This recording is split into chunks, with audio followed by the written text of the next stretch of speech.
There are business reasons and cybersecurity reasons that we need to care about this on top of the human rights issues, which of course are most important. What do you make of Chamath's comments here? Well, it's obviously, unfortunately, a troubling reality of American business elites today, right? We've seen Chamath say what he said. We've seen the NBA push back on their own management, their own players, when they've made comments about China's atrocious human rights, political, economic, social record. We've seen the Intel CEO, right, walk back his comments.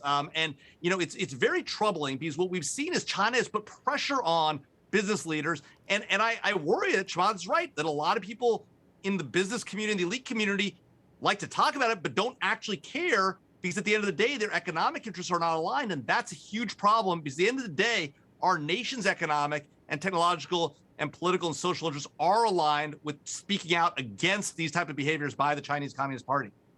Well, and as you mentioned, the NBA's, the Warrior statement didn't go far enough, according to many folks. You mentioned Pat Gelsinger and Intel, the back and forth they had over this Uyghur issue. The CEO was forced to apologize about the comments, but still didn't take a stand on China specifically. Why can companies take a stand, but not on China?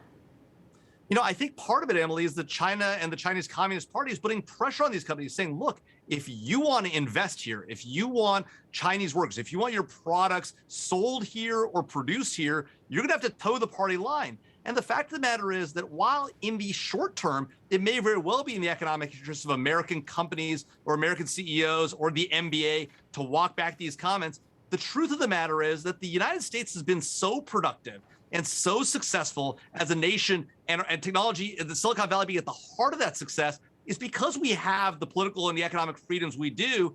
And the fact is that we are in a global competition with China, and the less we push back and the more we allow their view of the world to dominate, the less likely we are to see the kind of innovation and success that has made America so amazing in the 200 plus years that we've been around. What do you make of this happening against the backdrops of the Olympics about to start in Beijing, the U.S. doing this diplomatic boycott, which, many have said just doesn't go far enough?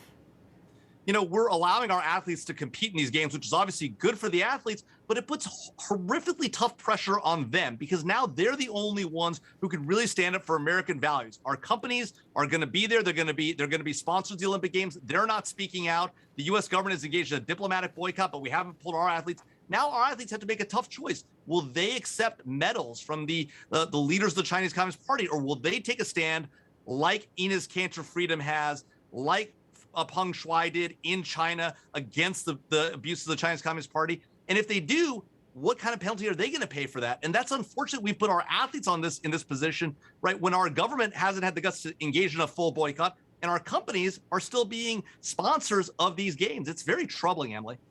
Bloomberg is also reporting concerns over spying issues with athletes connecting to the internet in China during the game. I mean, if you were an athlete, would you use your phone in China? How would you circumvent this?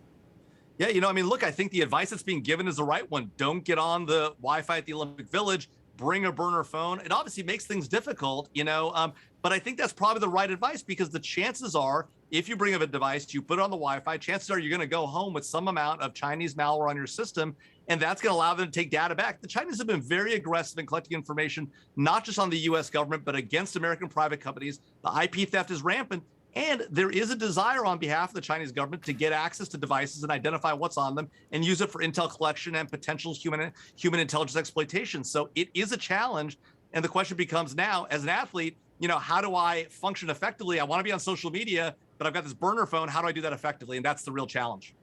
At this point, we've been seeing the threat level rise from state actors around the world, from Russia to China. Talk to us about what you're sort of seeing in cyberspace leading up to these games, especially from nation states. What's the biggest concern?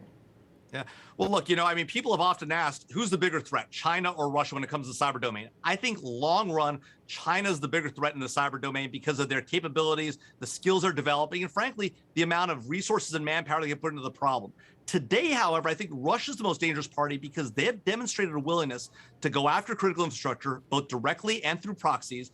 They're about to get engaged in what looks like a potential invasion of Ukraine. We're likely to push back economically. They may make a strategic or tactical miscalculation and engage in cyberspace in a way that is hugely problematic and requires us to respond. So I worry in the short term about Russian activity. Long run, China is clearly the bigger and more concerning threat.